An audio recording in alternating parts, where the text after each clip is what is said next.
네, 29번 어법 문제입니다. 네, 1번은요. 이렇게 돼 있죠. 네, 동사류 문제 중에서도 이거는 아마 수일치 문제겠죠. 네, 수일치 문제니까 주어를 바로 찾아가시면 됩니다. 네, 요 전치사구는 요 떼어버리고요.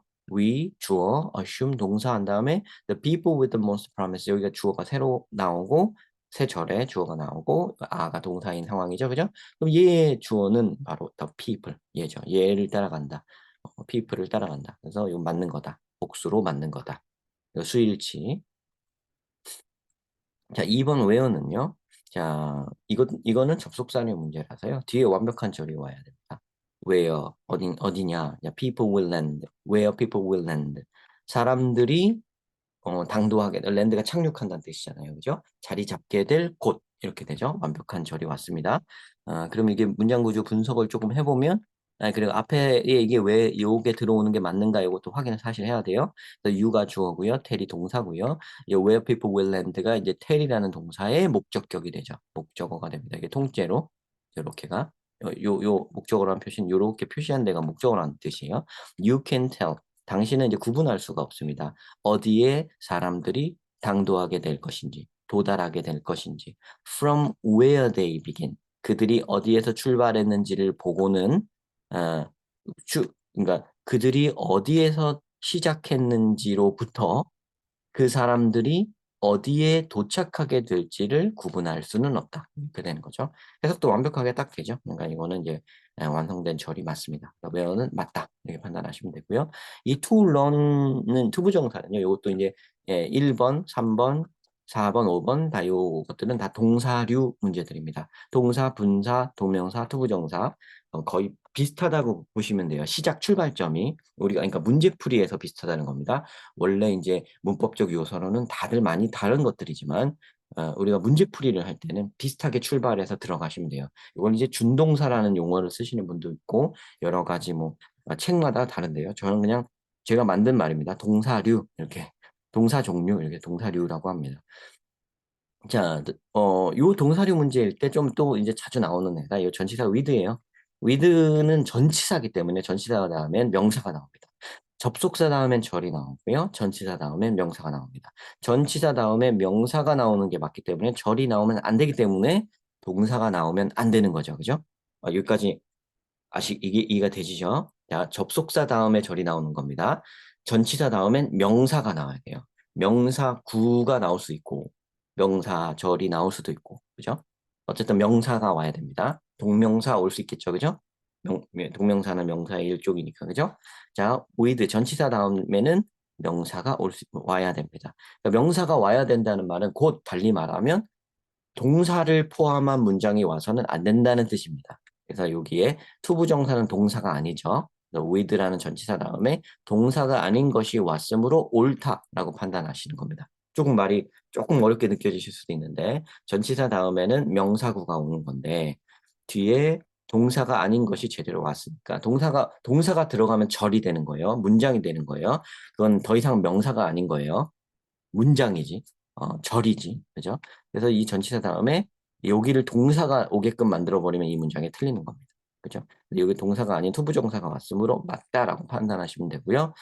음, 투부정사의 경우에는 여러 가지 케이스가 있을 수 있습니다. 그게 왜 쓰였는지 그것까지 알고 이걸 이해하시면 무슨 용법 이런 거 있죠? 명사적 용법, 형용사적 용법, 부사적 용법 이런 것까지 판단을 잘 하시면 더 좋습니다. 네. 그다음에 4번 traveled. 자, 요거는 이제 분사죠. 요건 생김새가 PP죠. 그죠? 근데 이렇게 생각하시면 약간 나중에 함정에 빠질 수 있어요.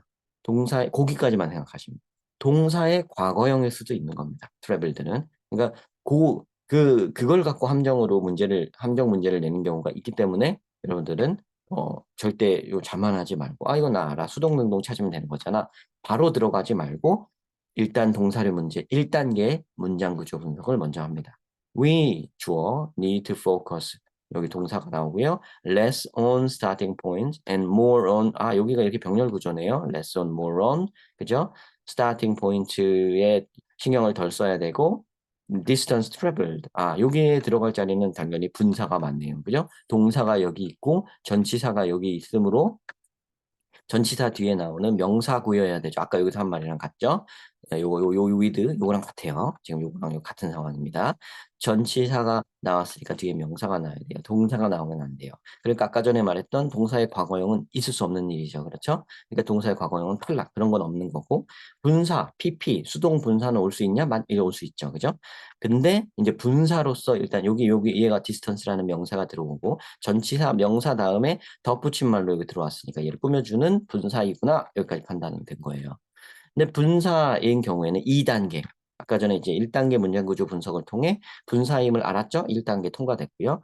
2단계는 얘가 능동이어야 되는지 수동이어야 되는지까지 한 번 더 살펴봐야 됩니다. 그거가 2단계예요. 그러니까 능동형 트래블링과 수동형 트래블드 두 개를 갖고 살짝 이제 고민을 한번 해보고 이제 맞으면 넘어가야 되는 겁니다. 근데 이제 움직인 거리. 그러니까 거리가 움직여진 거죠. 그죠? 이동되어진 거리죠. 그죠? 거리가 움직이는 게 아니라 거리가 움직여지는 거죠. 그죠? 그러니까 요 수동태가 맞습니다. 수동형 분사가 오는 게 맞습니다. PP라고 하는 거. 이름은 정확한 여러분들이 쓰는 이름은 과거 분사라고 배웠을 겁니다. 저는 근데 그냥 수동 분사라고 부르자고 했었죠. 그래서 요거는 또 맞는 거. 오케이, 2단계. 자, 그 다음에 이제 5번 블루밍이 있는데 요거는 이제 또 이제 동사류 문제죠. 요것도 문장구조 분석인데 요때는 하나의 또 앞에 엔드 같은 게 이렇게 보이면 이제 병렬 구조라는 말도 들어보셨을 거예요. 이제 아마 이게 병렬 구조 문제가 아닐까 하고 생각하시면 됩니다. 근데 이제 병렬 구조 문제일 때 이제 누구랑 병렬이 되는가? 앞에 있는 어떤 얘가 블루밍 형태로 이렇게 돼 있는 게 이제 앞에 분사가 있거나 뭐 그럴 거거든요. 걔랑 이제 병렬 구조가 될 것이냐 아니면 뭐 동사나 다른 형태의 거가 병렬 구조가 될 것이냐 요거를 좀 살펴보는 건데 어쨌든 그걸 할 때 문장 구조 분석을 해야 되는 거기 때문에 그냥 하시면 돼요. 문장 구조 분석. 주어, 동사 이런 거. For 자 every Mozart who 자 이거 여기는 이제 who 관계대명사절로 이렇게 되죠. Who makes a big splash early 일찍 이제 대성한 모든 모차르트에 대비하여 there are multiple Bachs 수많은 바흐들도 있습니다. 여기가 동사하고 이 아가 동사고 멀티플 바흐가 이 문장의 기본 동사, 본 동사, 본 주어 이렇게 됩니다. Who ascends slowly and blooms late. 자동으로 블룸드 레이트죠. 블룸즈 바흐 쓰니까 블룸 레이트네요. 이제 복수로 돼 있으니까 좀 재밌는 표현이긴 한데 이 멀티플 바흐라는 것을 꾸며주는 후로 시작하는 이 관계대명사절이 여기까지입니다. 그러니까 지금 여기 앞에 내용까지 지금 봐야 돼요. 요거는 이 병렬 구조 문제로서 이걸 풀기 위해서 요거를 맞추기 위해서는 요 모차르트인데 이제 초반에 굉장히 크게 성공한 빅 스플래시를 만든 스플래시는 물을 첨벙 튀기는 거예요 원래는. 그러니까 물을 첨벙 튀긴다는 건 뭐냐 세상에 굉장히 자기를 확 알렸다는 그런 뜻이겠죠. 그러니까 초반에 대성한 모차르트가 있는가 하면 수많은 이제 바흐들도 있다 이렇게 표현한 겁니다. 바흐 아시죠? 독일 작곡가. 모차르트는 이제 대성했고 나중에 바흐는 나중에 멘델스존인가 누군가가 이제 악보를 이제 정육점에서 고기를 싸준 악보에서 바흐를 발견했다고 그런 에피소드가 있지 않나요? 그죠? 그런 말이 있던데 이 바흐스 재밌죠? 그죠? 바흐에다 S를 붙여서 바흐들이 있다 이렇게 표현을 했습니다. 네, 그런 다음에 이제 ascend slowly 천천히 상승하고 ascend가 올라가는 거예요. 뒤늦게 이제 블룸이 뭐냐면 꽃 피운다는 거예요. 이렇게 꽃을 피운 바흐들이 있다. 이렇게 돼 있죠. 의미까지 생각을 해야 요 병렬이 이제 ascend랑 블룸이 병렬 구조임을 알 수 있고요. 이제 바흐 주어를 이제 복수 취급했기 때문에 여기는 제 들어갈 자리는 정확하게 블룸이 맞습니다. 네, 이렇게 현재형 복수 주어를 삼고 있는 이제 블룸이 와야 된다. 여기까지 아시면 이제 5번 정답인 거가 확실해지죠. 자, 이렇게 푸시면 되고요. 재밌는 문제네요. 그러니까 이거는 글이 되게 재밌을 것 같은데요. 우리가 글을 안 읽고 그냥 넘어와서 조금 아쉬운데 나중에 여러분들 내용도 좀 읽어보세요. 모차르트, 바흐 아마 뒤늦게 성공하는 사람들에 대한 응원의 글이 아닐까 이런 생각이 듭니다. 예, 좋은 문제였던 것 같고요. 여러분들한테 메시지를 전달하는 좋은 마음을 가진 선생님이 출제하신 문제가 아닐까 생각하고요. 여기서 일단 이번 이 문제를 통해서 이제 여러분들이 익히셔야 하는 거는 동사류 문제 풀이법 정도는 이제 완벽하게 1번, 3번, 4번, 5번 다 뭐예요? 문장 구조 분석을 통해 우리가 풀었죠. 근데 사실 2번도 사실 어떻게 했어요? 문장 구조 분석했잖아요. 이것도 그죠? 그러니까 결국은 전 문제가 결국은 문장 구조 분석을 통해서 얘가 뭔지를 알게 되고 그런 걸 잘 할 줄 아느냐 요걸 보는 거예요. 앞에서부터 내용까지 해석까지 잘 할 수 있으면 더 할 나위 없이 좋습니다. 네, 시청 감사드립니다.